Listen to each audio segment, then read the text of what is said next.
Normalement, ils nous entendent, hein. Ah, Normalement, ils nous entendent, hein. Normalement, petit ils nous problème. entendent. Petit Ah, c'est bon. problème. Ah, c'est bon. Vous allez bien? Vous allez bien? Ouais, c'est bon. Ouais, c'est bon.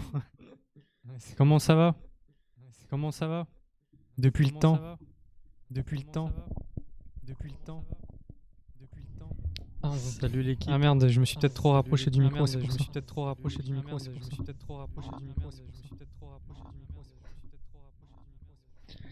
Bon, on écho bien ce soir. On écho bien ce soir. On écho bien ce soir. Il y a tout le Discord là, je vois dans le chat. Tite Molly, Dadou, Molly, Dadou, Molly. Dites-moi s'il y a encore un écho en vrai. Dites-moi s'il y a encore un écho en vrai. Dites-moi s'il y a encore un écho en vrai. Dites-moi s'il y a encore un écho en vrai. Eh bien, on se retrouve pour la fameuse FAQ. Ah, il y a un écho. Ah, un écho de fou. Un écho de fou. Mon casque.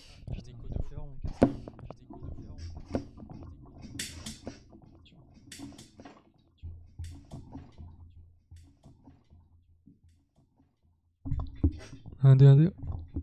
Un, deux, un, deux. Ah mais ouais, je suis con, je sais pourquoi. Ah. Normalement c'est bon.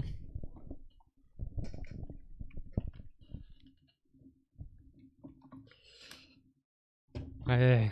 En fait, toujours le même problème que d'habitude, hein. Je mets le live en retour sur la deuxième page. Et à chaque fois, j'oublie de mute en fait. Bon, comment ça va?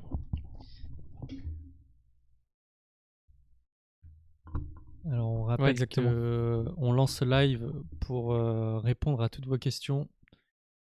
Donc, si vous en avez, n'hésitez pas bien sûr. On va peut-être commencer aussi par une petite introduction.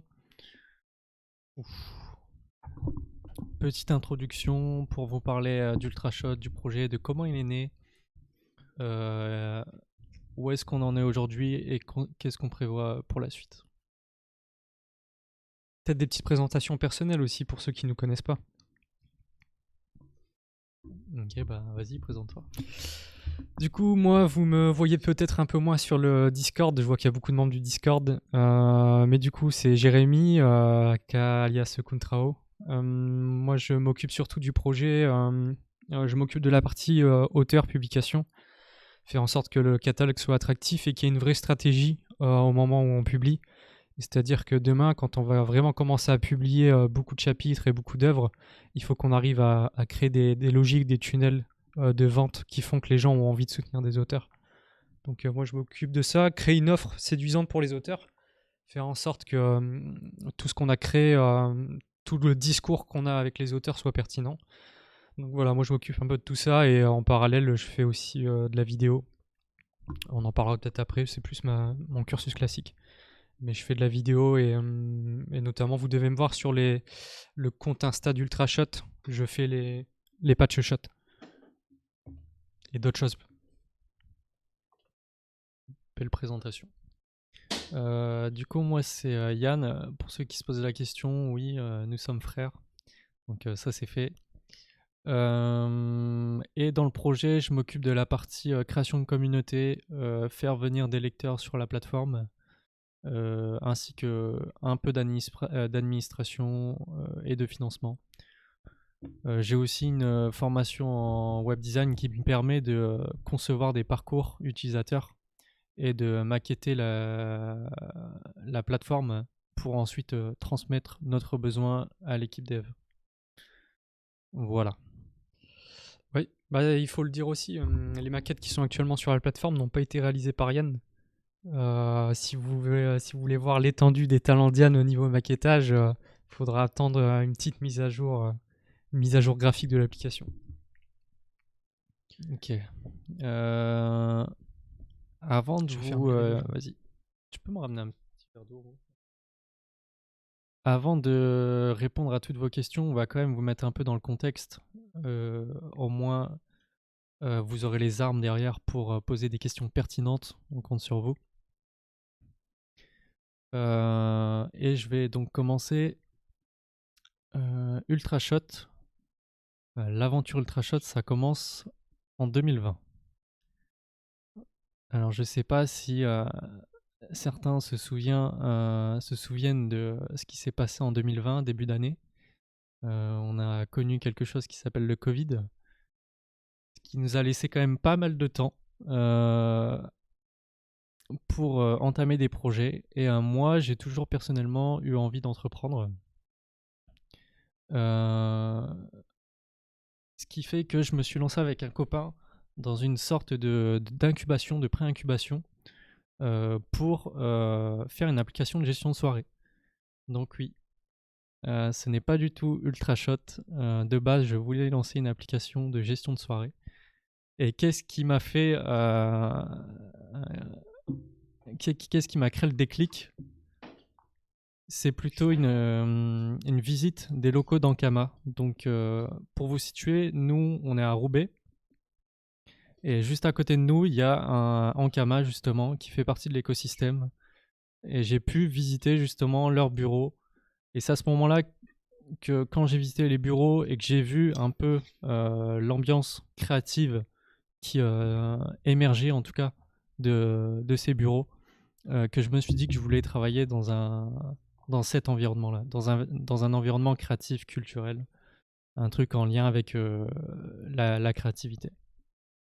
Donc je suis passé de quelqu'un qui voulait créer une application de gestion de soirée à quelqu'un qui voulait créer quelque chose pour se faire kiffer. Et nous, bah, forcément, on aime le manga comme beaucoup de personnes ici sur le chat. Je sais pas si tu te souviens, Jérém, la première fois quand je suis venu te voir en disant ouais, je voudrais faire une appli pour J'y croyais pas du tout. pour créer du manga. J'y ai pas cru du tout et je me souviens même avoir été un peu cash dans mes propos en mode toi quoi, une application de gestion de soirée? Tu fais des soirées toi? Comment veux-tu faire une application alors que tu fais pas de soirée? Et j'avais pas tort en vrai, je pense. J'avais pas tort, je pense pas que ça soit je pense pas que ça soit le truc le plus motivant pour toi en tout cas. C'est ça, mais quand je suis venu te voir pour te dire ouais, on va plutôt créer quelque chose qui est en lien avec notre passion, qu'est-ce que t'en as pensé? Bah du coup ouais, effectivement moi j'ai rejoint le projet un petit peu après, pas en même temps. Yann a dû vous expliquer son cursus, mais moi quand je suis arrivé, Yann il m'a proposé, au début il m'a pas proposé de rejoindre le projet, il voulait pas travailler avec moi. Et ça s'est fait naturellement en fait. Je pense qu'il s'est naturellement dit qu'il pouvait pas se passer de moi pour ce genre de projet. Et notamment, on avait cette passion en commun qui est de raconter des histoires. Nous, c'est ce qu'on aime faire. Alors, peut-être pas forcément avec du manga immédiatement. Moi, je le disais tout à l'heure, j'avais plus un cursus cinématographique.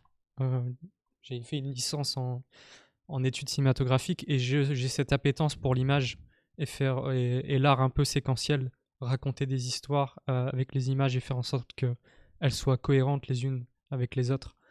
Donc il y a cette idée-là, en tout cas qu'on a en commun et qui nous a poussé à créer quelque chose qui pourrait nous permettre d'assouvir cette envie. Ouais, donc effectivement, c'est pas que je voulais pas créer avec toi au début, c'est que j'avais déjà un associé qui s'appelait Jordan, qui était développeur.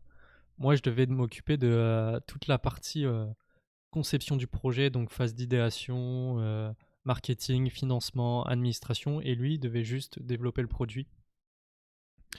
Donc cette phase-là, elle a duré 1 an. Il faut se dire qu'on était, c'était le Covid, donc le contexte était un peu particulier. On était tous enfermés, on télétravaillait sur le projet. Et il y a eu une première date butoir pour nous. C'est la tentative d'incubation à la pleine image. Donc la pleine image, c'est un écosystème où tu passes devant un comité pour intégrer une sorte d'incubateur, on appelle ça un incubateur, là où tu peux aller chercher des financements, avoir des locaux pour travailler, un accompagnement sur le point juridique, marketing, financier, tout ça, tout ça. Et bah, ce premier comité pour intégrer la pleine image, l'incubateur, on l'a raté. Donc ça, c'est en mai 2020. Ce qui fait que bah, ça a été un coup dur parce que vous bossez pendant 4-5 mois sur un projet et on vous dit bah non, on n'y croit pas. Là, il y a une petite remise en question. Ça a démoralisé mon associé Jordan qui, derrière, euh, il m'a pas lâché, mais on a préféré arrêter là. En tout cas, arrêter la collaboration à deux. Et je me suis tourné lentement vers Jérémy. C'est là que le projet a décollé, hein. Et le projet a pris une autre dimension parce que j'étais avec quelqu'un qui était effectivement beaucoup plus motivé, qui est donc Jérém, mais il y a aussi une autre personne qui est Marian, que vous voyez pas ce soir, mais qui est actuellement le développeur de l'application. Certains le connaissent peut-être sous le pseudonyme de Sneaky D. Sneaky D. Vous le verrez pas trop parce que on va dire qu'il est timide. Voilà. Bah, du coup, ça répond déjà peut-être à une première question qu'on nous pose souvent. C'est qui sont les fondateurs d'Ultrashot? Aujourd'hui, les fondateurs d'Ultrashot, les membres fondateurs qui sont sur le pacte d'associés et qui sont sur les statuts de l'entreprise, c'est effectivement moi, Marian et Yann, les 3 fondateurs d'Ultrashot du coup. Donc je voyais que on posait souvent la question sur le Discord, les gens savaient pas trop qui faisait quoi, etc. Les fondateurs d'Ultrashot, du coup, effectivement, c'est moi, Yann et Marion. Sneaky D. Voilà. Donc, deuxième échéance pour le projet. Là, on va passer en mai 2021. Donc, le premier comité, c'était en mai 2020. Un an plus tard, je décide de repasser le comité. Cette fois-ci, c'est une réussite pour nous. Ils acceptent de nous incuber. Et c'est là que je pense, chez toi et chez Marian, il y a eu un déclic en se disant le projet devient plutôt sérieux, il y a des gens qui y croient. Donc on va te suivre dans cette aventure. Ouais, il faut savoir qu'à l'époque, nous, on sort d'études ou alors on est intégré vaguement dans le monde professionnel et on est encore assez jeune. Moi, j'ai pas du tout d'expérience entrepreneuriale et ça, en soi, être entrepreneur, c'est un métier à part. On n'est pas entrepreneur comme ça du jour au lendemain. Et effectivement, là, quand on s'est fait incuber à la pleine image, ça a été la première chose concrète pour nous. Et c'est là où on a commencé à travailler pratiquement à temps plein. Elle est là la différence. C'est qu'à partir de ce moment-là, on s'est vraiment mis à temps plein, faire des journées où tu te lèves à 10h et tu rentres chez toi à 22h et ça fait que bosser sur ton projet. C'est là où on a commencé à charbonner en tout cas. Voilà, donc je vois dans les messages, il y en a qui demandent si on est frères. J'ai dit oui au tout début qu'on était frères jumeaux. Donc faux jumeaux pour ceux qui se posent la question. Ok, on se fait incuber à la pleine image. Qu'est-ce qui se passe? Qu'est-ce qu'on y fait là-bas? C'est ça, qu'est-ce qu'on y Ouais. fait? Pour ceux qui ne sont pas familiarisés avec le concept de start-up, d'incubation, pensez à la Silicon Valley. Voilà, donc la Silicon Valley, c'est un endroit où on accueille des entreprises, des startups qui ont une idée émergente et souvent innovante qui fait que ça va un peu casser le marché.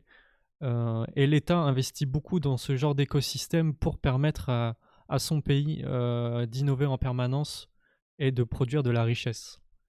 Et donc la pleine image, c'est une sorte de Silicon Valley hein, où nous, ce qui nous a énormément aidé, c'est d'aller chercher des financements dans un premier temps.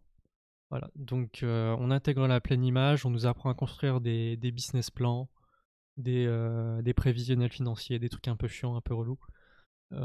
Et on passe devant plusieurs comités, on fait des concours, on fait des pitchs, où on est là pour défendre un projet. Et ben le projet, parlons-en un petit peu. L'idée c'était quoi? C'est que j'avais remarqué sur internet qu'il y avait beaucoup d'auteurs qui postaient leur création en tant qu'indépendant ou en tant qu'amateur. Il y a par exemple le site Manga Draft qui permet de le faire. Donc ça c'est pour le côté indépendant et amateur et ensuite on a le côté professionnel où là on va se tourner vers des maisons d'édition mais le système éditorial est quand même vachement différent de ce qu'on peut retrouver au Japon ou même en Corée. Et nous on s'inspire vaguement de ce qui se fait en Corée justement. On croit que pour faciliter l'accès au monde de l'édition, permettre aux auteurs de s'éditer, il faut passer par le numérique. C'est ce que fait actuellement Webtoon. Et c'est avec cette idée que je me présente dans l'incubateur et que je lève des fonds en disant que pour faciliter l'accès au métier de mangaka, il faut passer par le numérique. Ça coûte moins cher dans la chaîne de valeur. À titre d'exemple, aujourd'hui, une maison d'édition, ça va lui rapporter 15% de marge en moyenne sur un manga papier.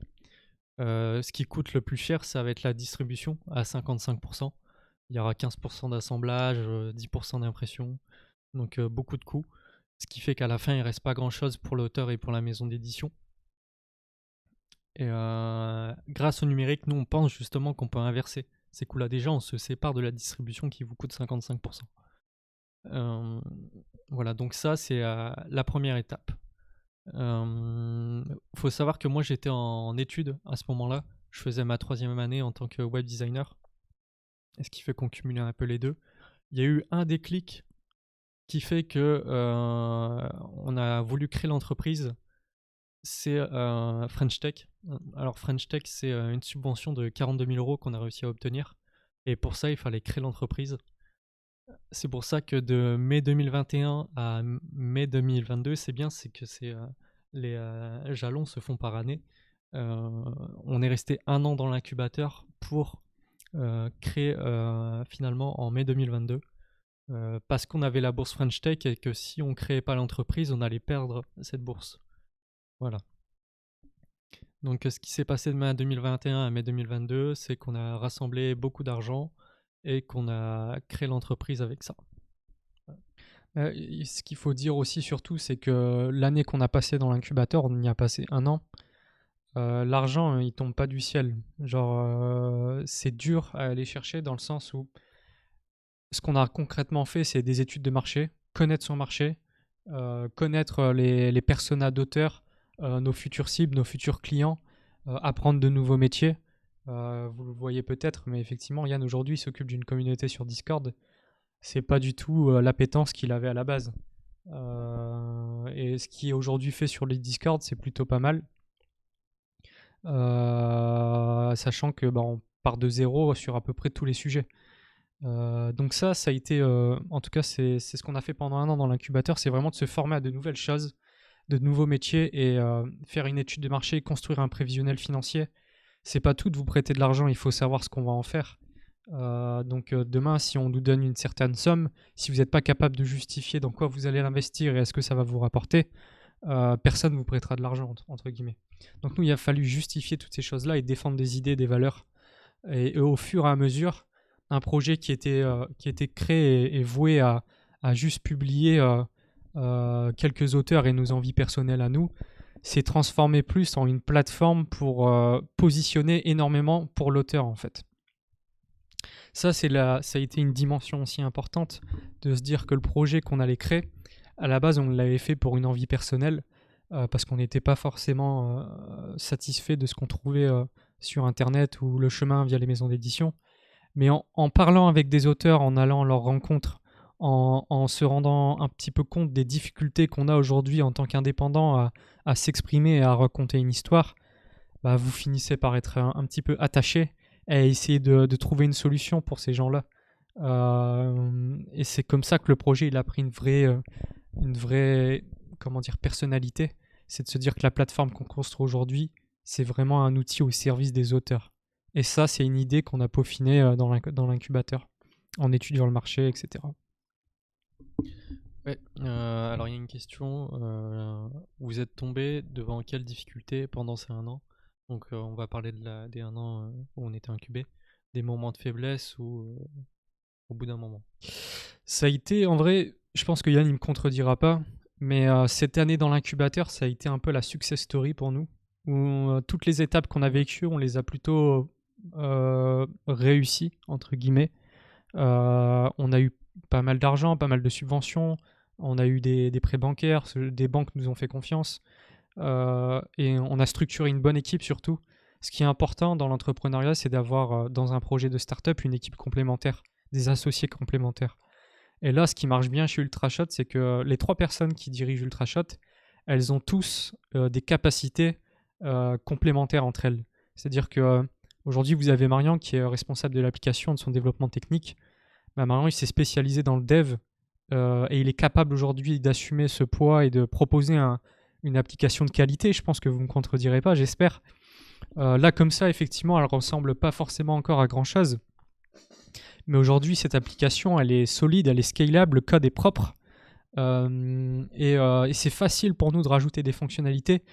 et elle correspond à nos attentes. Donc on a une personne qui est dédiée à ça, entre guillemets. Il y a Yann qui se dédie qui aide aussi Marian à peaufiner l'application via les maquettes, via le parcours qui est réalisé sur l'application. Et moi, je m'occupe en tout cas de construire une offre qui est séduisante pour les auteurs et de les ramener sur la plateforme aujourd'hui. Donc, pas de faiblesse durant cette année d'incubation, mais vous allez voir qu'il y en a, il y a eu des coups durs, et il y a toujours des coups durs dans ce genre de moment. Quand vous créez une startup, la motivation au début elle fait que ça. Mais au bout d'un moment, quand vous n'avez pas de concret, et ben c'est là que la motivation elle baisse. Et nous, la motivation elle a baissé, mais un petit peu après. Sinon, pendant cette année d'incubation, on a quand même eu un gros point rouge, et tu n'en as pas parlé, Jérém, mais c'est le développement de l'application. Faut savoir qu'au départ, on avait un autre prestataire avec qui ça s'est pas bien passé. On n'était pas satisfait. On ne dit pas que c'était de sa faute, mais on n'était pas satisfait du résultat. Ce qui fait que on a travaillé quand même 4 à 6 mois avec lui pour au final se dire bah non, on va tout recommencer.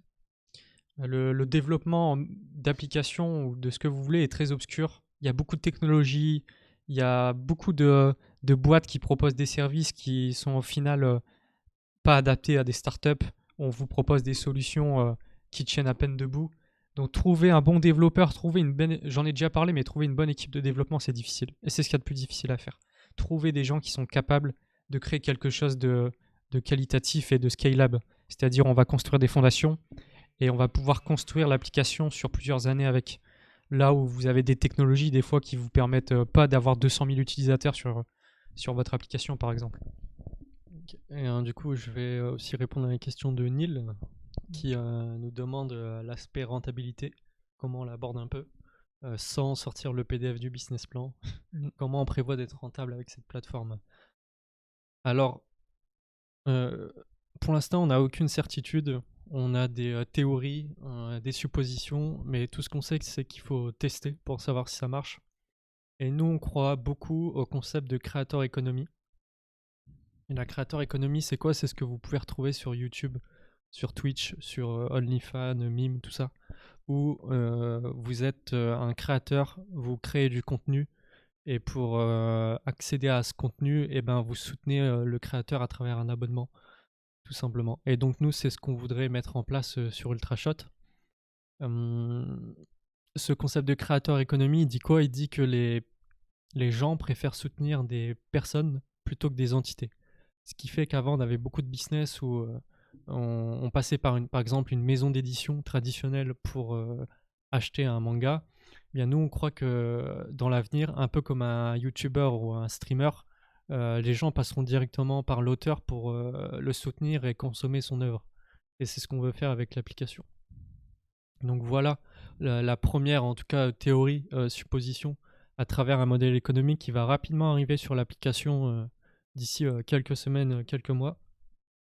Je reste large sur les deadlines, hein, vous m'en voudrez pas. Et ça sera un abonnement où les auteurs pourront en contrepartie proposer des chapitres. En tout cas, le dernier chapitre, là, la première offre qu'on voudrait tester, c'est soutenir un auteur pour 1,99€. Et en échange de ces 1,99€, vous débloquez son dernier chapitre et ensuite vous le financez pour sortir le suivant. Donc c'est un peu à la manière d'un Patreon. Je rebondis vite fait là-dessus. Il faut savoir que dans les startups, le financement d'une startup, il est particulier.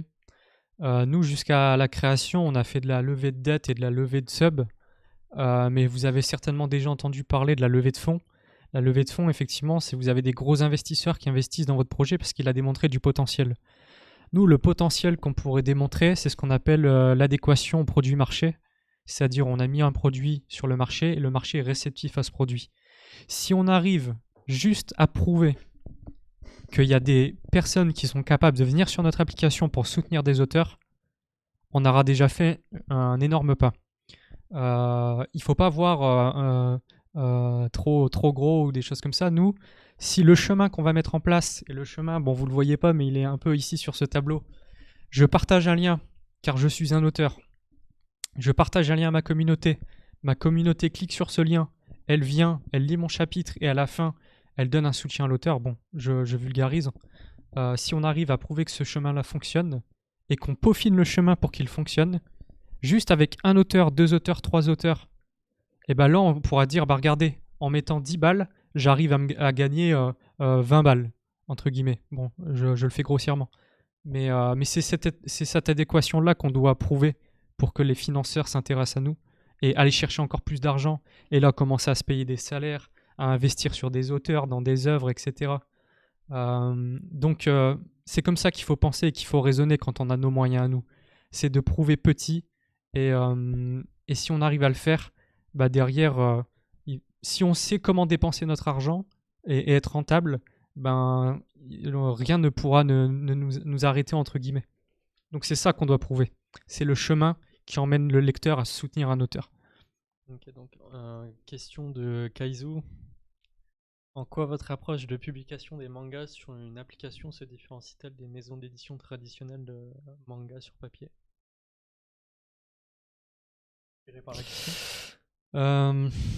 Ouais, bah, je pense qu'on en a déjà parlé, mais les maisons d'édition, et on les comprend, le but c'est de vendre.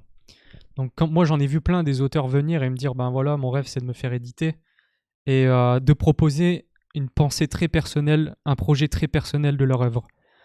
On peut pas en vouloir à une maison d'édition de se dire, bah attends, moi je veux bien éditer ton projet perso là, mais si on modifie pas quelques trucs, si on fait pas en sorte que ton œuvre elle soit grand public, on a très peu de chances de la rentabiliser. Aujourd'hui, les maisons d'édition, c'est comme ça qu'elles raisonnent. Il y a une pensée commerciale qui est très forte. Ce qui est la différence avec nous et avec potentiellement d'autres plateformes, c'est que nous, comme je le disais, on a une vision pensée pour l'auteur. On veut créer quelque chose pour l'auteur. On veut que l'auteur soit indépendant. On veut pas que l'auteur il dépende de quelqu'un. L'auteur il doit dépendre que de lui-même. Et l'outil qu'on va lui proposer, ça doit être un outil pour permettre cette chose-là entre guillemets. Donc c'est la différence fondamentale entre nous et une maison d'édition. C'est que la maison d'édition, si tu arrives à décrocher un contrat, tant mieux. C'est peut-être la meilleure chose qui puisse t'arriver, mais tu vas devoir faire des concessions en tant qu'auteur. Alors c'est sûr, ils feront ta com, ils feront beaucoup de choses, mais faut que eux ils puissent s'y retrouver. Et s'y retrouver aujourd'hui, c'est extrêmement difficile pour une maison d'édition. Le chemin n'est pas si simple. Là où nous, il y a beaucoup moins de risques et de coûts qui sont engendrés. On n'est pas contre les maisons d'édition. Nous, on aimerait bien travailler avec eux main dans la main parce que on estime qu'il y a un chemin où on passe par le numérique en premier et ensuite on envisage une version papier serait moins coûteux, donc moins risqué. Et c'est ce qu'on voudrait faire comprendre aux maisons d'édition, même si les maisons d'édition vont se dire ah ouais non, ton œuvre est disponible gratuitement sur internet, donc ça va me faire moins de clients. Moi c'est pas comme ça que je le vois. Aujourd'hui le persona du manga il est très large, très vaste. Le marché du manga c'est plus 106% en 2021. C'est un marché qui double et qui est en pleine croissance depuis maintenant des années en France. On est le 2e pays consommateur de manga. Et en plus il y a le webtoon qui arrive et qui va permettre justement d'entamer cette transition vers le numérique. Parce qu'aujourd'hui, dans le secteur culturel, vous avez tout, le cinéma, le jeu vidéo, et aussi le dernier secteur, la musique. La musique, qui a transitionné vers le numérique, sauf le livre. Parce qu'effectivement, le livre, les Français ont encore une attache particulière avec le format papier, avec l'odeur. Les gens nous parlaient d'odeur quand on leur a posé des questions. Et ça se comprend totalement, mais c'est un truc qui va venir avec le temps. Il faut bouleverser les habitudes et le webtoon est en train justement de faire cela. Et c'est pour ça que notre projet il est bien perçu, il est perçu comme innovant chez les incubateurs. C'est parce que il y a un courant numérique qui est en train de se faire et qu'il ne faut pas louper. Et c'est pour ça qu'on nous a donné beaucoup d'argent pour le faire. On va peut-être enchaîner avec les questions. Alors, c'était Kaizu la dernière. Neil qui nous dit: vous pensez ouvrir la publication de travaux de manière ouverte dans le futur ou vous souhaitez filtrer les créas? Alors, c'est une question qu'on se pose encore. Aujourd'hui, si on met un filtre à l'entrée, c'est parce qu'on est encore limité par des moyens techniques. On veut pas que ça soit le buzz, on veut maîtriser les choses. Comme je vous l'ai dit, moi j'ai besoin de valider le parcours avec seulement 2-3 auteurs motivés. Moi, si je trouve 2-3 auteurs qui ont la dalle, qui me disent ouais gros, j'ai des chapitres, j'ai envie de voir si les gens sont capables de s'abonner à moi. Ces auteurs-là, moi mon but c'est de les prendre et de faire en sorte de prouver qu'on arrive à aller chercher une communauté pour ces auteurs-là. Donc c'est pour ça qu'on n'a pas besoin de 10 000 auteurs aujourd'hui sur l'application. Il faut déjà prouver ce chemin avec 2-3 auteurs. Et moi, une fois que j'ai les clés, une fois que je sais comment faire, je sais comment ramener des gens sur l'appli, je sais comment les faire fédérer autour d'un auteur, là, je peux me permettre d'essayer de développer une solution qui s'ouvre à beaucoup plus de monde. Mais donc ça, c'est la première chose. Mais la deuxième chose, c'est aussi que, vous le savez, l'image des mangas et des auteurs francophones aujourd'hui, elle n'est pas forcément glorieuse. On n'a pas des piliers dans l'industrie, à part dans la bande dessinée. Mais la bande dessinée, c'est un marché à part, entre guillemets. Allez à Angoulême et vous le verrez. Vous avez la moitié d'Angoulême qui est pensée pour les lecteurs de BD, et il y a l'autre moitié qui est pensée pour les lecteurs de manga. Donc on voit bien qu'on est sur un marché similaire, mais qui est coupé en deux. Et aujourd'hui, les auteurs de manga en France, il n'y en a pas beaucoup. Même les auteurs de webtoon, il commence à y en avoir. Mais depuis le premier manga français, là, Dofus, il me semble que c'est le premier, vous n'en avez pas eu des références à part Radiant. Donc il y a du boulot à faire, et ce boulot-là, nous, on doit crédibiliser les auteurs. Donc ouvrir la plateforme à tout le monde, pourquoi pas, mais il faut les crédibiliser d'abord. Et c'est aussi à ça que je sers, vous devez le voir. Je viens souvent dans vos DM pour dire voilà, il manque un truc, ton pitch il est peut-être pas assez vendeur, il faudrait te faire refaire la cover, on voit pas assez ton titre. Et ben, là, tu as oublié une phrase dans ton premier chapitre. C'est ce qu'on appelle la professionnalisation. Et tant que les auteurs indépendants ne s'imposeront pas cette professionnalisation, on aura du mal à créer beaucoup de soutien pour eux, entre guillemets. En tout cas, c'est ce qu'on pense. Ok. T'as sauté une question de JB qui nous demande comment vous pensez l'avenir de l'application. Alors avant l'avenir de l'application, on pensait long terme, très très long terme. Et au fur et à mesure de notre avancement, on s'est mis à penser de plus en plus court terme. Long terme, c'est bien quand tu vas aller chercher de la thune et que tu veux vendre un projet. Maintenant, pour ce qui est de l'application, vaut mieux travailler en ce qu'on appelle méthode agile. Donc ceux qui ont fait des études dans le développement, dans le numérique, savent très bien de quoi je parle. Ou avant, on travaillait en entonnoir. J'étais un prestataire, un développeur. Il y a un client qui venait me voir.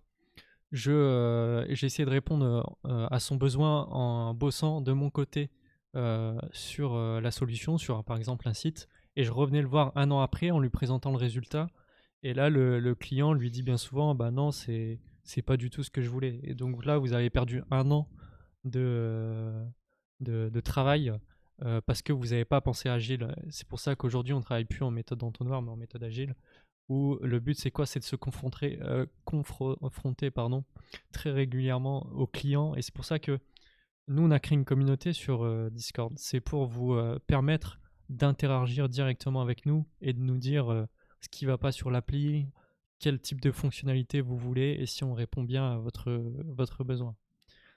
Donc c'est comme ça aujourd'hui qu'on pense l'avenir de l'application. Alors j'ai répondu à la question d'une manière pragmatique et sur comment on procède. Mais le fait qu'on pense court terme, ça veut dire que aujourd'hui les solutions qu'on teste, demain elles seront peut-être plus là sur la plateforme. Donc on est très flexible et mobile sur la solution qu'on va apporter. On s'est pas arrêté sur des idées fixes où ouais c'est sûr c'est ça qui va marcher. Nous ce qu'on aime bien c'est tester, vérifier si ça marche et une fois que ça marche eh bien on le laisse. Voilà. On l'exploite. Est-ce qu'on peut publier des one-shots? Oui, vous pouvez publier des one-shots. Là actuellement sur l'application vous pouvez le voir, il y a beaucoup d'œuvres qui ont qu'un seul chapitre. C'est normal. Généralement ce que je fais c'est que je vais voir un auteur, c'est l'auteur qui vient me voir plutôt. Et ça c'est aussi une réussite, c'est ça qu'il faut se dire, c'est que on va pas forcément voir les auteurs et on leur demande de publier.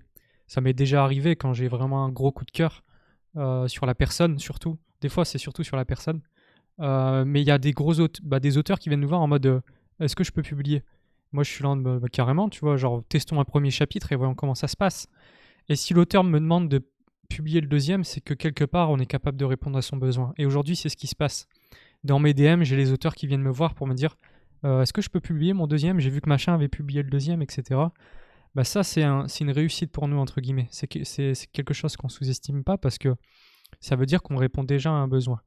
Donc, on a répondu à ce premier besoin, poster des offres sur l'application.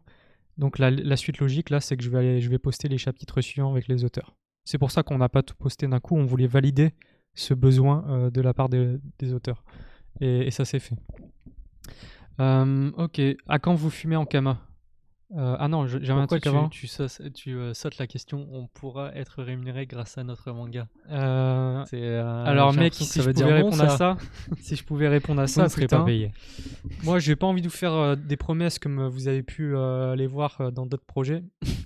Voilà, c'était mon petit tacle perso. Comme je vous le dis depuis le début, le chemin est à prouver. Moi, tout ce que je peux faire, c'est un auteur qui me fait confiance. Tout ce que je peux lui assurer, c'est que je vais me donner à 100% pour essayer que le chemin qu'on a construit ensemble, il fonctionne pour lui. C'est tout ce que je peux vous promettre, c'est de me donner à 100% pour que le chemin qu'on a construit, il fonctionne pour vous. Par contre, si le chemin, on gagne pas d'argent avec, c'est qu'on se sera trompé et voilà, c'est tout. Genre, on a fail, on est des mauvais entrepreneurs. Mais je vous aurais pas fait de fausses promesses en tout cas.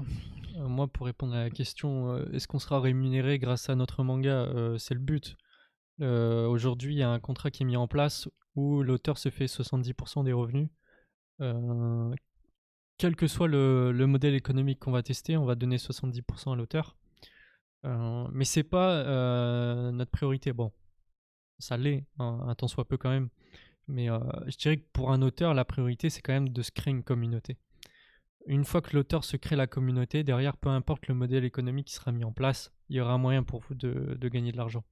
Et pour ça, pour créer une communauté, Jérémy et moi, on sera là bien entendu pour vous aider. Moi, par exemple, en organisant des grosses campagnes marketing pour faire venir des gens sur l'application, hein, c'est ce qui a beaucoup été reproché aux maisons d'édition et aux autres sites concurrents, ce que vous voulez, c'est que ils font pas de com. Ils font pas de com. Nous, on est d'accord avec vous. Je pense que les maisons d'édition font pas assez de com. Il y a maintenant, vu que nous, on est sur un créneau qui est plus sur du auto-édition, il y a quand même un effort, je dirais, à fournir pour l'auteur pour se créer une communauté parce que la communauté va se fédérer autour de lui, pas autour de Ultrashot. Donc il faut bien derrière poster du contenu, donner du contenu à votre communauté pour qu'elle ait envie de vous soutenir. Nous, tout ce qu'on sait, c'est qu'on va pouvoir vous fournir les outils pour diffuser, pour publier, pour monétiser votre travail, que je vais pouvoir bien sûr faire venir du gros trafic sur la plateforme. Mais derrière, on pourra bien sûr pas tout faire à votre place. Il faudra produire un minimum. Ouais. La plateforme est un outil. L'outil il doit être utilisé par les auteurs. Si les outils ne l'utilisent pas, c'est qu'on s'est trompé. Et c'est ce qu'on essaye de faire aujourd'hui, c'est de prouver que déjà que les auteurs, ils ont envie d'utiliser l'outil. Et c'est en ça que je vous disais, l'auteur qui vient me voir pour dire je peux poster mon deuxième chapitre, c'est une réussite pour nous. Parce que ça prouve que l'auteur a envie de se servir de l'outil. Alors, du coup, on y vient. Quand vous fumez en Kama, figurez-vous qu'en Kama, on les connaît quand même un petit peu et qu'on est même en contact avec certains d'entre eux. Moi, je les aime bien, c'est des précurseurs, on aime bien ce qu'ils font. C'est littéralement, Yann il vous l'a dit, c'est littéralement l'entreprise qui l'a inspiré pour créer une entreprise et pour créer Ultrashot. C'est en tout cas, on les voit pas comme des ennemis. On a un positionnement qui est assez unique, c'est le positionnement à l'auteur. Donc on a très peu de concurrents à ce niveau-là. Je sais pas si vous en trouvez beaucoup, mais nous en tout cas, on se battra jusqu'à la fin pour créer quelque chose pour l'auteur. Et demain, si on était amené à travailler avec des maisons d'édition, ça irait un peu contre, on le ferait à contre-cœur, soit parce que financièrement on est obligé, ou parce que le marché n'est pas encore mature pour les auteurs indépendants. Donc les maisons d'édition, on n'a rien contre. Genre si ça peut nous permettre de construire un projet viable et quoi qu'il arrive, on aura toujours cette dimension auteur indépendant. Moi, ça me tient à cœur. Ça fait plusieurs mois, voire plusieurs années qu'on en fréquente. Je me vois mal les abandonner entre guillemets. Genre donc... mais bon. Il précise qu'il disait ça sur un ton humoristique. J'ai bien compris, mais... Oui, t'inquiète. J'ai bien compris, t'inquiète pas. Mais en vrai, Si je parle de l'ambiance dans les bureaux, nous, on est très compétitif naturellement. Alors, je pourrais pas expliquer pourquoi. Si on a des théories, par exemple, vu qu'on est jumeaux, il y a de grandes chances que dans ton enfance, en fait, tu sois toujours opposé à quelqu'un d'autre. Voilà, on a toujours été La opposés fameuse directement. rivalité shonen, vous la connaissez? C'est ça. Ce qui fait que ça nous a rapidement donné cette appétence pour la compétition. Et donc, on aime bien effectivement se mesurer aux autres, que ce soit les maisons d'édition ou en Kama, etc., en rigolant, mais il faut que ça soit bienveillant avant tout. Et en Kama, euh, nous a aidés, on peut le dire. On a déjà organisé des réunions d'équipe où des membres d'Ankama faisaient partie de nos réunions pour nous dire ce qui allait pas sur le projet. Bah, grosse dédicace à Hervé, Voilà. s'il nous écoute ou s'il est là, qui a apporté sa pierre à l'édifice Ouais. malgré le fait Oh. qu'on soit sur le même marché, quoi. On va les citer, c'est Allscreen plutôt. Alors, peut-être que vous n'avez pas vu l'actualité récemment, mais ils ont sorti une application qui s'appelle Allscreen, où vous pouvez retrouver toutes les œuvres de chez Ankama et même des webtoons professionnels. Ce qu'ils font, c'est qu'ils transforment les mangas directement en webtoon. Donc, si vous ne connaissez pas cette application, sachez que ils sont basés juste à côté de chez nous et que c'est des bonnes personnes. Je me permets de sauter quelques questions parce que Neil a posé une question très intéressante et je l'attendais celle-là. Et Neil, t'as pas bien fait tes devoirs, je vais te le dire. Un site comme Patreon prend 12% des revenus. Est-ce que vous pensez que vous apporterez suffisamment à justifier les 30% pour qu'un auteur amène les gens sur votre plateforme plutôt qu'ailleurs? Alors, c'est pas aussi simple que tu le dis, Neil. Effectivement, aujourd'hui, je pense que ça a été quand même une erreur de notre part. C'est que Patreon prend effectivement 12% et nous 30%. Sauf que ce que tu ne lis pas entre les lignes, c'est que Patreon prend 12% plus 15 centimes sur les transactions à moins de 3 euros. Et sur les transactions à plus de 3 euros, Patreon prend 12% plus 35 centimes.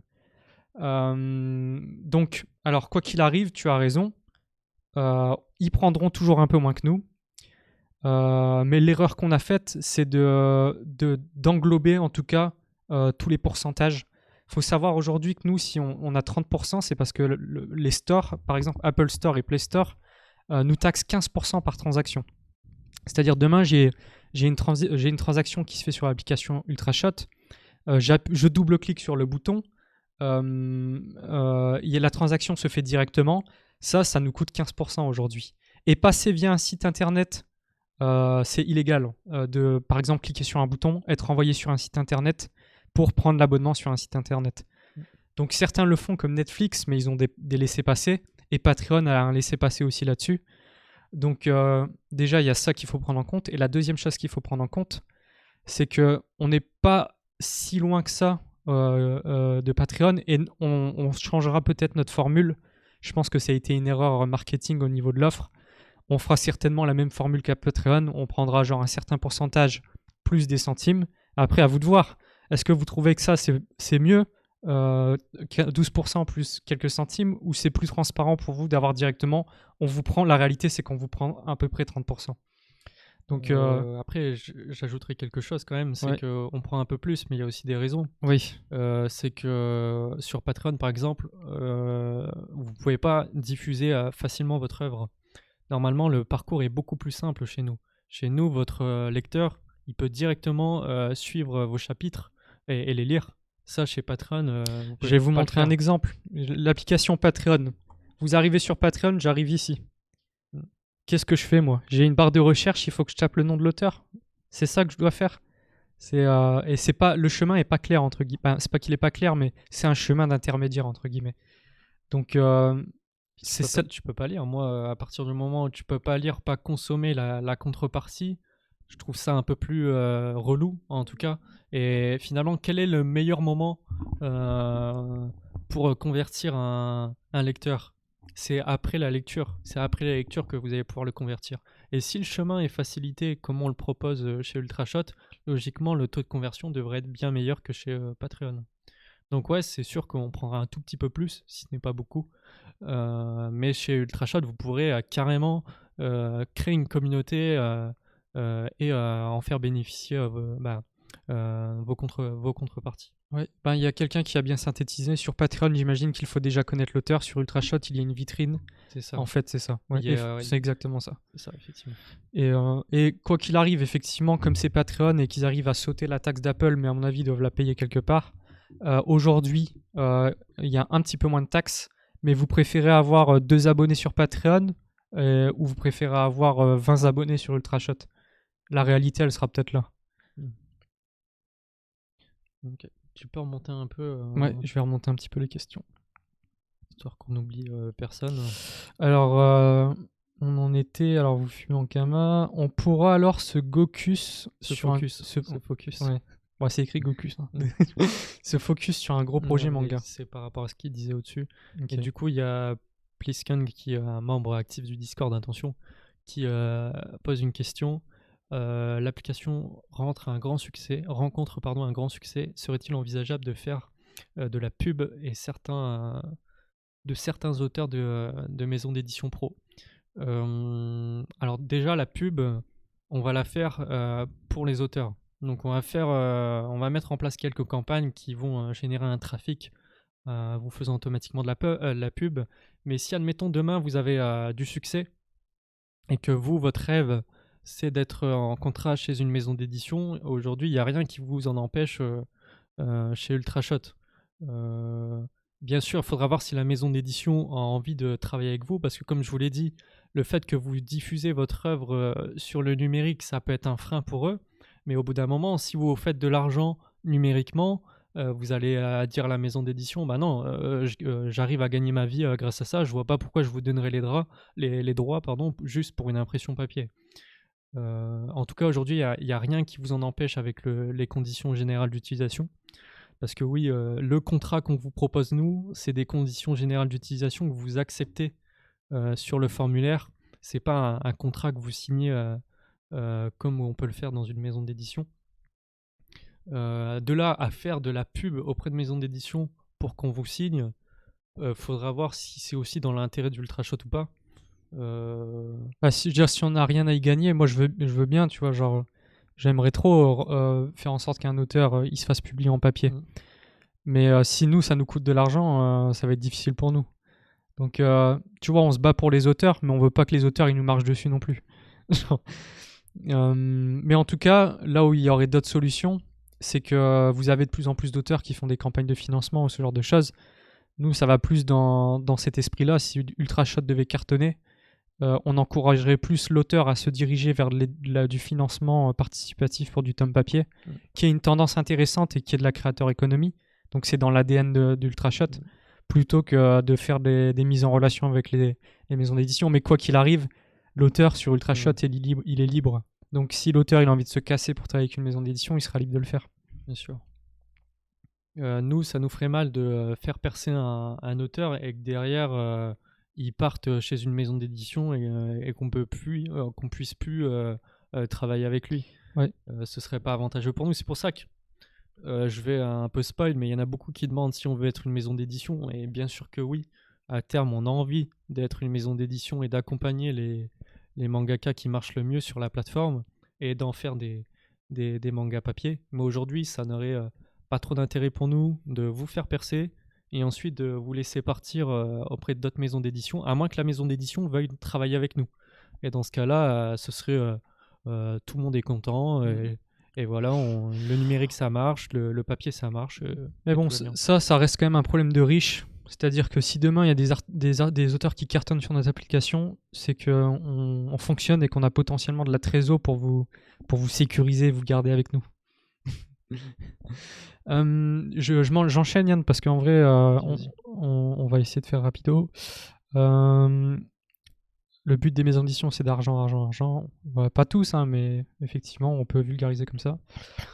Qu'est-ce que vous prévoyez comme amélioration sur l'application? Alors c'est une question intéressante de Minidod. Merci Minidod. Membre actif du Discord aussi. C'est ça. Attention. Aujourd'hui, comment on fait pour penser et développer les fonctionnalités chez Ultrashot? C'est simple. On essaye de trouver le parcours le plus intéressant pour nous. Le parcours, qu'est-ce que c'est? Je vous donne un exemple. On a mis la fonctionnalité partage de liens. Il y a un auteur qui partage un lien sur Twitter en disant « Venez lire mon chapitre, il est trop bien, etc. etc. » Le mec arrive, il arrive sur quelle page? La page œuvre. Une fois qu'il est sur la page œuvre, qu'est-ce qu'il fait? Il clique sur « Lire un manga », admettons.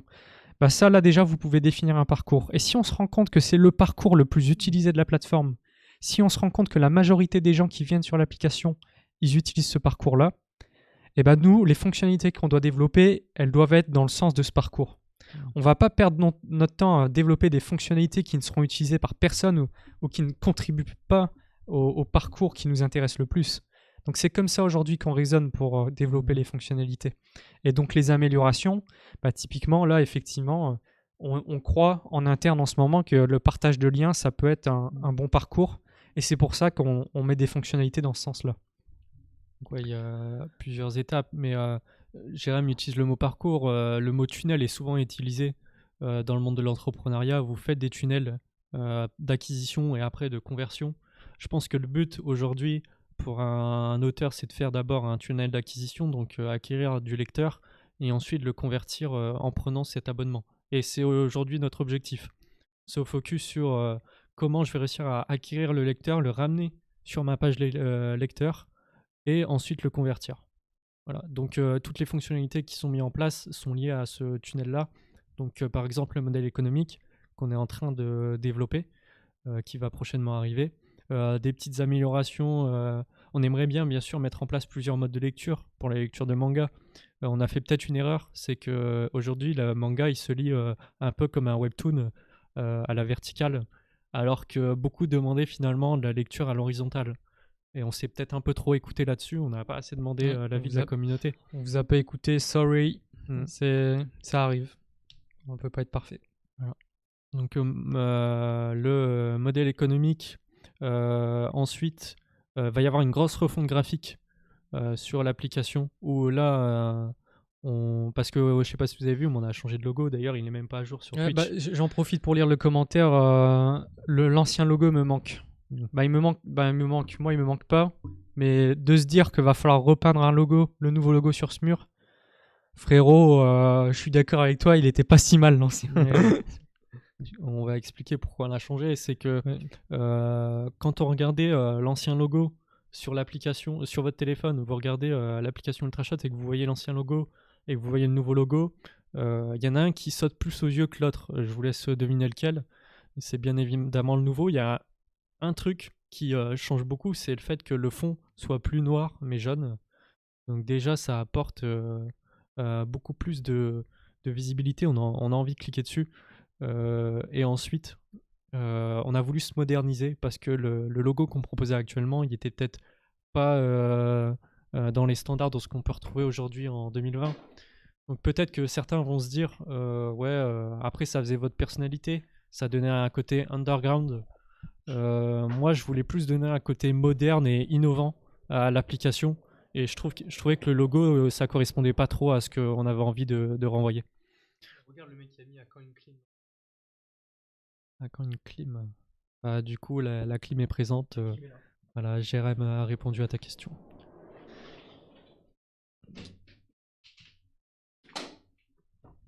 T'as vu le gars trop content de montrer sa clim.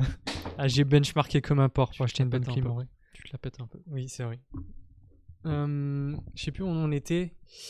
J'avais vu une question intéressante. Au final, vous voulez que les auteurs dépendent d'eux-mêmes, mais au final, Ultrashot dépendra d'eux. Comment vous voulez les fidéliser? Bah ça, c'est une bonne question. Très bonne question même. Il y a plein de manières de fidéliser les auteurs. Aujourd'hui, on essaye d'instaurer une relation de confiance avec eux, là où beaucoup ont échoué, entre guillemets. Est-ce que nous, on y arrivera? Je ne sais pas. Mais ce qui est sûr, c'est que si on veut... ce qu'on fait aujourd'hui et ce qui a l'air de marcher, c'est d'écouter les auteurs et d'essayer de comprendre leurs besoins. Moi, j'ai toujours essayé de faire ça et généralement, ça a payé.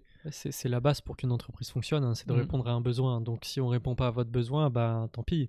Vous n'utiliserez pas notre application et ce sera légitime parce qu'on ne répondra pas à votre besoin. C'est ça. Et si demain, on répond à votre besoin, c'est-à-dire qu'on vous propose des outils pour vous affranchir en quelque sorte des maisons d'édition, pour diffuser, pour monétiser, pour enfin entamer une vraie carrière de mangaka. Parce que spoiler, les maisons d'édition aujourd'hui, les contrats ne s'accourent pas les rues. c'est vrai qu'il y a Kana qui fait beaucoup de choses en ce moment pour le manga français, et c'est à souligner. Ce qu'ils font, c'est bien, mais par rapport à la demande, je sais pas si vous vous rendez compte du nombre de personnes qui se disent: «J'ai envie d'être mangaka». Sauf que la demande, elle est beaucoup plus forte que l'offre aujourd'hui, et c'est pour ça qu'on est là. Parce que, il y a une demande qui est oufissime. Il y en a beaucoup qui changent de carrière parce qu'en fait, c'est même pas envisageable pour eux de devenir mangaka. Et ben nous, on veut rendre ce rêve, accessible. Alors j'avais vu comment sélectionnez-vous les mangas qui seront disponibles sur votre application. Pour te répondre, Keizu, aujourd'hui, moi, la sélection, c'est très simple. Si vous voulez poster sur Ultrashot, vous tapez. Il y a une vidéo qui va sortir la semaine pro. Vous tapez ultrashot.fr et vous verrez, il y a un chemin publié sur publié. Moi, je reçois la candidature et je regarde deux choses. C'est le niveau de professionnalisation. Et quand je parle de niveau de professionnalisation, c'est déjà, je fais en sorte qu'elle respecte la charte éditoriale, c'est-à-dire pas de contenu pornographique, etc., etc. Mais il y a deux choses que je regarde beaucoup, c'est vos couvertures et vos petits pitchs, les 150 caractères pour convaincre. Moi, je peux pas tout contrôler. Je peux pas faire des miracles. Mais la seule chose que je peux faire, c'est faire en sorte que la première impression que le lecteur ait de vous, elle soit bonne. C'est pour ça que je casse beaucoup les couilles sur votre couverture ou vos pitchs, parce que aujourd'hui, si vous voulez être sur l'application, c'est le minimum à faire pour être crédible. Moi, du moment que vous êtes crédible sur votre première impression, c'est OK. Après, je peux être un peu plus laxiste sur l'intérieur, entre guillemets. Donc, si vous voulez me convaincre, entre guillemets, nous convaincre, et c'est un peu... il suffit juste de faire bonne impression, entre guillemets. Une bonne première impression. Pour le reste, donnez quand même le maximum. Si vous savez pas faire une mise en page, si vous faites les cadres de vos cases avec l'outil sélection et édition contour, et à un moment donné, ça pose problème. Si vous voyez ce que je veux dire, les auteurs se reconnaîtront. Mais en tout cas, moi, je suis là pour vous imposer un minimum de professionnalisation là-dessus. Je rebondis par rapport à ce qu'on a dit, mais le rêve a jamais été inaccessible, c'est en vivre qui est quasi impossible. Je pense que le rêve, c'est de vivre de sa passion. Donc à partir du moment où tu n'arrives pas à en vivre, est-ce qu'il est vraiment accessible, ton rêve? Je pense pas. En tout cas, nous, c'est ce qu'on... On sait que la priorité pour un mangaka, c'est de se payer, et que si le mangaka arrive à se payer, il va devenir productif. C'est pas la priorité. La première priorité, c'est d'être publié et d'être lu. C'est le premier besoin de l'auteur. Et après, effectivement, il y a la réalité qui le rattrape. Si l'auteur il peut pas vivre de ce qu'il fait, à un moment donné, ça va être difficile pour lui de produire.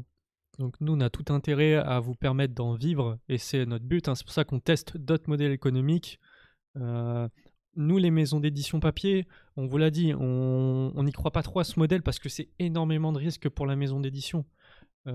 S'ils proposent si peu de contrats, c'est parce qu'aujourd'hui, c'est un risque qui est très élevé. Ils ne se font pas beaucoup d'argent. C'est plus facile d'aller chercher une licence à l'étranger et de la diffuser parce que cette licence, elle a déjà une communauté, premièrement, et ensuite parce que il y a des coûts en moins. Il n'y a pas de coût de fabrication en fait. Il n'y a pas d'auteur à payer à part des droits d'auteur, mais c'est plus facile. Et donc nous, on est là pour trouver une alternative. Ceux qui sont prêts à prendre cette alternative avec nous, il y a trop de commentaires, je suis perdu. Allons-y. Je suis perdu. On essaye de faire vite. Attends, il y a une question qui est pas mal, c'est: est-il possible de devenir mangaka en étant scénariste, même si on a peu de compétences en dessin? Ah ça va parler français là. Attention. Parce que moi, sur le Discord, effectivement, je suis confronté à pas mal de gens qui ont envie de faire un manga et qui sont scénaristes, mais qui savent pas dessiner. Le truc, c'est que en fait, il y a une demande qui est beaucoup plus forte que l'autre. Il y a plein de scénaristes qui ont envie de trouver un dessinateur pour faire leur manga, mais les dessinateurs, ils ont envie de faire leur manga eux-mêmes.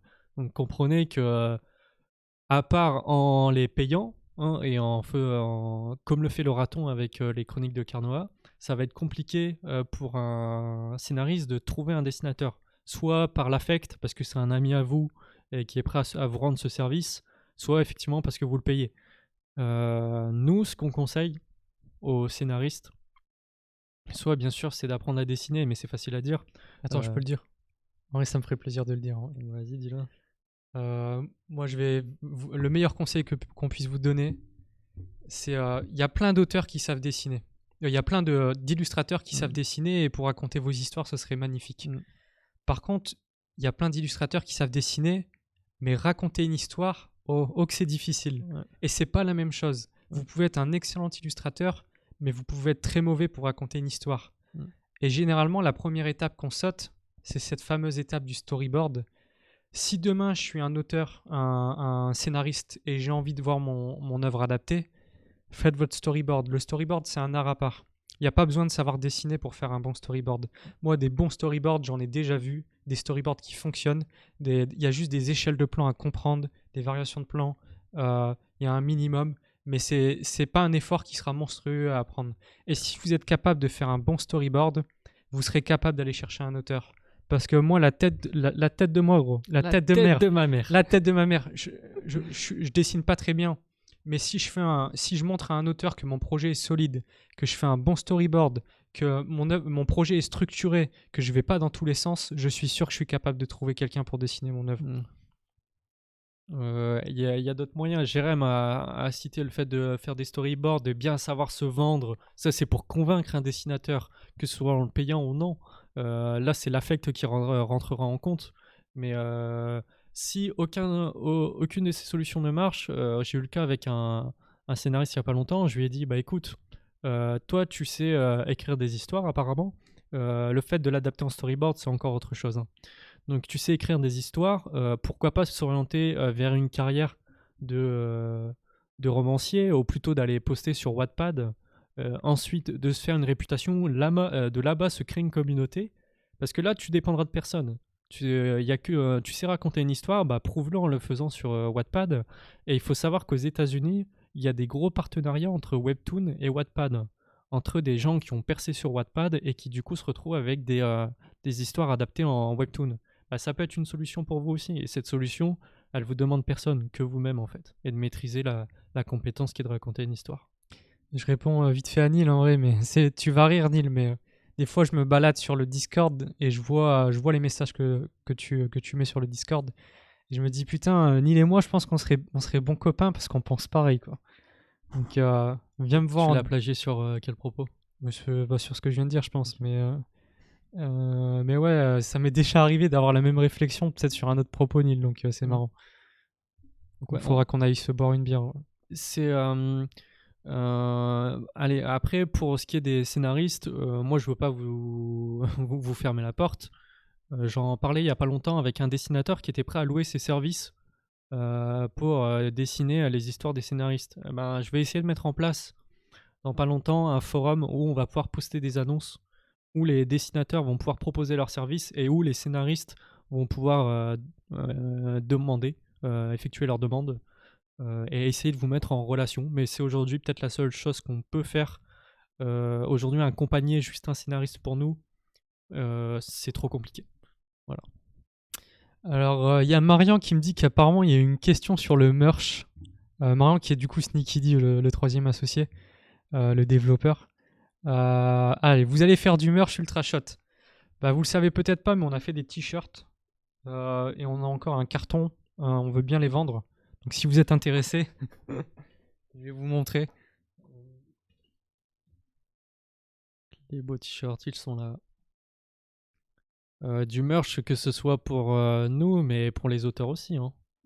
Donc le t-shirt. Pour une somme raisonnable, on vous fera un prix. Vous pouvez faire l'acquisition de ce magnifique t-shirt. Donc à vous de voir. Ce t-shirt, je le fais aussi gagner à des gens qui nous aident beaucoup. J'en profite pour remercier toutes les personnes qui m'aident actuellement sur le Discord. Je vais pas tous les citer, mais j'espère que je pourrai vous envoyer un t-shirt pour vous récompenser et de témoigner de notre gratitude. Je pense du coup à Athéna, à Petite Molly, à Okane, à Aurelios, qui sont des gens qui sont là depuis longtemps sur le Discord et qui nous aident beaucoup. Donc merci à vous pour ça. J'en prends 8. Il y a trop de questions, gros. On va pas s'en sortir. Et bah vas-y. Allez, on se fait encore 10 questions et après on a des obligations, Yann et moi, mais on refera certainement une deuxième FAQ. Une deuxième partie. Vu que vous avez beaucoup de questions en vrai. Genre on pensait pas que le live il serait autant pris au sérieux, donc on se fera une deuxième session, il n'y a pas de souci. Alors encore 10 questions. 10 questions. Mettez vos questions là dans le chat. On va voir si on peut y répondre. Alors j'avais vu une question intéressante juste au-dessus. Je ne sais pas si la question est passée, mais actuellement, c'est quoi les conditions pour être accepté sur l'app? Bah, effectivement, j'en ai rapidement parlé. Si tu veux être accepté sur l'app, pour moi, comme je t'ai dit, fais une bonne impression, une bonne première impression, belle couverture, un pitch intéressant. Et pour ce qui est du contenu, l'intérieur, fais en sorte de répondre au moins à un minimum, c'est-à-dire une mise en page correcte. Aujourd'hui, si tu télécharges Clip Studio, Paint, CSP le plus commun, tu peux avoir des cases toutes faites. Alors attention, je te dis pas qu'il faut prendre des cases toutes faites, mais entre guillemets, ça peut t'aider déjà à concevoir comment avoir des interlignes propres, etc. Donc tu as des outils qui existent aujourd'hui. Donc moi, c'est le minimum.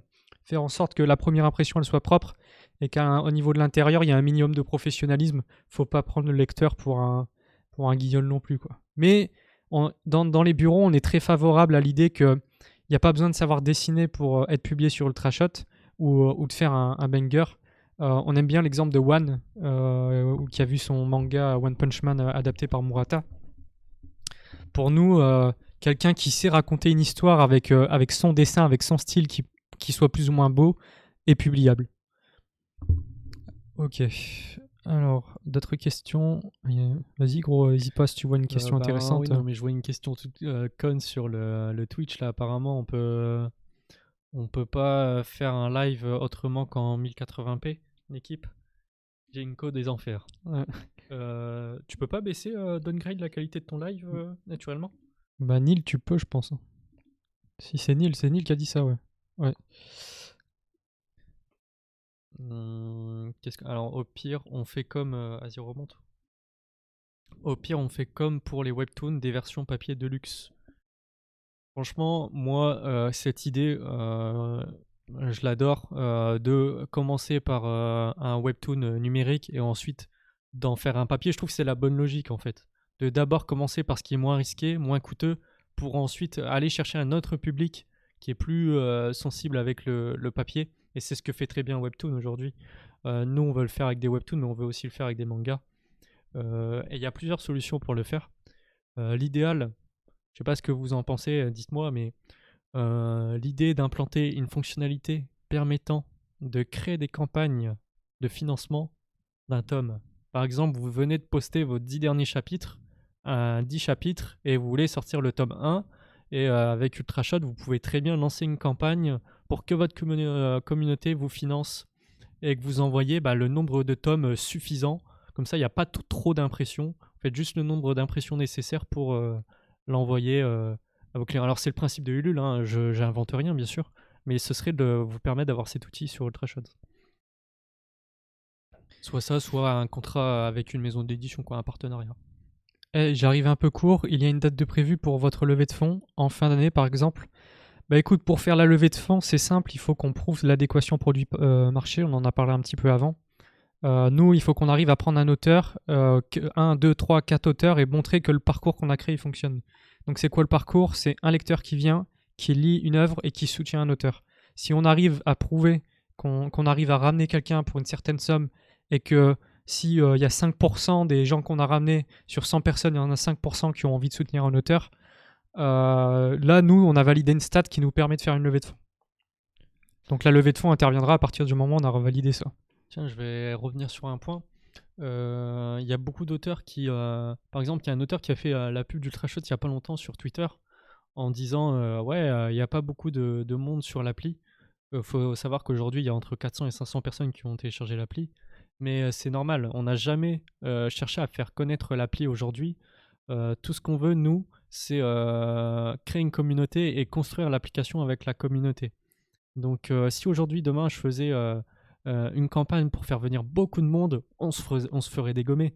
Parce que on a le quart des fonctionnalités, par exemple, que possède Webtoon ou un autre concurrent. Donc ça n'a aucun intérêt aujourd'hui pour nous de faire venir des gens. Il n'y a pas assez de fonctionnalités et de contenu.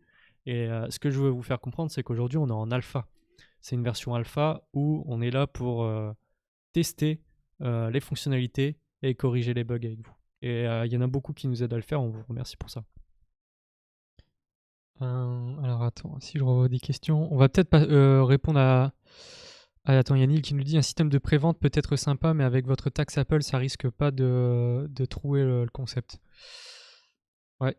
Ben, la taxe Apple, il faudra faire avec jusqu'à aujourd'hui. Maintenant, peut-être que dans un futur, on arrivera à la contourner. Bon, il y a des grosses boîtes qui n'y arrivent pas, donc je vois mal comment nous on pourrait y arriver. Il faudrait qu'on soit filou, mais il y a des choses à faire quand même. Sachant que on pense à une version web, bien évidemment. On l'a fait sur mobile parce que actuellement il n'y avait pas trop de solutions pour les auteurs de manga de diffuser, voire pas du tout, les auteurs indépendants, de diffuser du manga sur du mobile. Et c'est pour ça qu'on a commencé par un développement mobile et qu'à terme ce développement on voudrait bien l'exporter sur le web. Et là on pourra contourner la taxe Apple. Ouais. euh, Sur les sites web, on pourra contourner la taxe. Il y a quelqu'un qui nous dit il n'y a pas de taxe sur Android. Bah si, c'est 15% aussi. Et aujourd'hui, on vous dit 15%, mais quand vous dépassez le million de chiffre d'affaires, la taxe, elle passe à 30%. Donc les stores, croyez-moi, c'est pas des copains. Ils font tout pour nous détruire. Euh, et c'est scandaleux. Bon, c'est quelque chose qui sera peut-être réglé dans le futur, mais la taxe des stores aujourd'hui, c'est un gros problème et ça freine beaucoup d'entreprises, quoi. Je propose de répondre à 2-3 questions du Discord. Elles ont été posées. Je pense que le minimum, c'est d'y répondre. Allez. Alors, quels sont vos principaux objectifs d'amélioration sur l'application? Est-ce que vous comptez célébrer l'anniversaire d'Ultrashot de quelconque manière? D'ailleurs, quelle est sa date de conception? La date, je ne l'ai pas dit exactement, mais j'ai dit qu'on avait créé en mai 2022. La date précise, c'est le 20 mai, si je ne me trompe pas. On a créé le 20 mai 2022. La société a dépassé ses un an. Et pour répondre à... Mais la date est sur le t-shirt avec un mois de retard. Ah ouais. Ou d'avance, je sais plus. C'est une erreur? C'est une erreur. Ah. C'est clairement une erreur. Ok. Et est-ce qu'on compte célébrer l'anniversaire d'Ultrashot de quelconque manière? Compte sur nous pour célébrer n'importe quel événement d'Ultrashot, que ce soit l'anniversaire de la création ou un succès. Je pense que c'est important de célébrer les réussites pour garder de la motivation, fédérer une équipe. Et donc, chaque victoire, on la fête. Compte sur nous. Et pour les principaux objectifs d'amélioration pour l'application, alors j'ai dit qu'on fonctionnait en méthode agile, j'ai dit qu'on voulait sortir rapidement un modèle économique, j'ai dit aussi... j'ai pas dit que l'objectif aussi, c'est de permettre aux auteurs de publier sans nous. Donc on bosse sur un mode créateur. Il n'est pas encore totalement terminé. On a eu quelques soucis. Donc il ne sera pas disponible maintenant. Mais à terme, ce serait quand même de pouvoir laisser la possibilité aux auteurs de diffuser, poster leurs chapitres sans nous, quoi. Et puis on n'en a pas besoin pour prouver ce fameux chemin dont on vous parle.